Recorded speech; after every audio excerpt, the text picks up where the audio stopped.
एक बार एक शिकारी शिकार करने के लिए जंगल में पहुंचा। उसने अपने तीर पर बहुत ही खतरनाक जहर लगाया और शिकार को निशाना बना करके उसने तीर को छोड़ा, लेकिन उसका तीर चूक गया और तीर एक पेड़ पर जा लगा। वह पेड़ बहुत ही हरा भरा और बहुत सारे तोते उस पेड़ पर रहते थे। जैसे ही वह जहरीला तीर उस पेड़ पर जाकर लगा, वह पेड़ धीरे धीरे सूखने लगा और उस पेड़ पर जो भी तोते रहते थे वह एक एक करके उस पेड़ को छोड़कर जाने लगे। उस बड़े से पेड़ के कोटर में एक बहुत ही बूढ़ा तोता रहता था, जो बहुत ही अच्छे मन का था। सभी तोते उस पेड़ को छोड़कर जाने लगे थे, लेकिन वह बूढ़ा तोता जाता था, दाना लेकर आता और उसी कोटर में आ करके बैठ जाता था, परंतु उस पेड़ को छोड़ने को तैयार नहीं था। बूढ़े तोते के साथियों ने कई बार आकर उसे समझाया कि यह पेड़ सूख रहा है और किसी दिन गिर भी जाएगा, चलो किसी और पेड़ पर चलकर रहा जाए, परंतु वह बूढ़ा तोता वहां से जाने को तैयार नहीं हो रहा था। अब यह बात देवराज इंद्र तक पहुंची। उन्हें बताया गया कि एक तोता है, वह जिस पेड़ पर रहता है उस पेड़ पर एक जहरीला तीर लगने के कारण सूखने, गिरने और खत्म होने के कगार पर आ पहुंचा है और एक बूढ़ा तोता अभी भी वहीं पर रह रहा है। वह दाना लेकर आता है और वहीं पर रहता है, जबकि उस जंगल में बहुत सारे पेड़ हैं, लेकिन वह उसी पेड़ पर रह रहा है।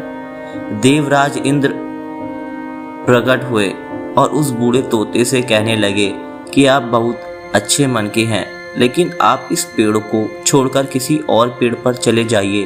पेड़ कुछ ही दिनों में गिर जाएगा।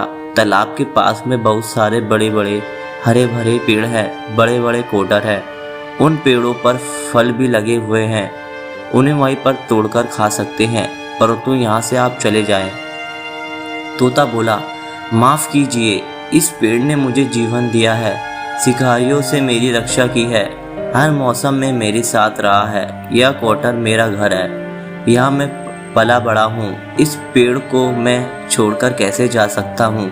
इस पर संकट आया है तो क्या मैं इसे छोड़कर चला जाऊँ? मैं ऐसा कभी नहीं कर सकता। देवराज इन तोते के इस बात से बहुत ही प्रसन्न हुए। उन्होंने तोते से कहा, मैं आपके इस बात से बहुत ही खुश हूँ, मांगो जो आपको मांगना हो। उस बूढ़े तोते ने कहा, मुझे बस इतना मांगना है कि जिस पेड़ ने मुझे जन्म दिया, जहाँ मैं रहा पला बड़ा, जिसे आप मेरा जन्मभूमि कह सकते हो, आप इसे फिर से वैसे ही हरा भरा कर दो जैसे यह था। देवराज इंद्र ने अमृत से उस पेड़ को रीछ दिया और पहले की तरह हरा भरा कर दिया। अब वापस से उस पेड़ पर आकर बाकी तोते रहने लगे। वह बूढ़ा तोता कुछ समय तक और जिंदा रहा, फिर उसकी मृत्यु हो गई और वह स्वर्ग में चला गया। दोस्तों, यह कहानी हमें सिखाती यह है कि जब भी किसी इंसान का बुरा दौर आता है तो वह इमोशनली बहुत टूट जाता है।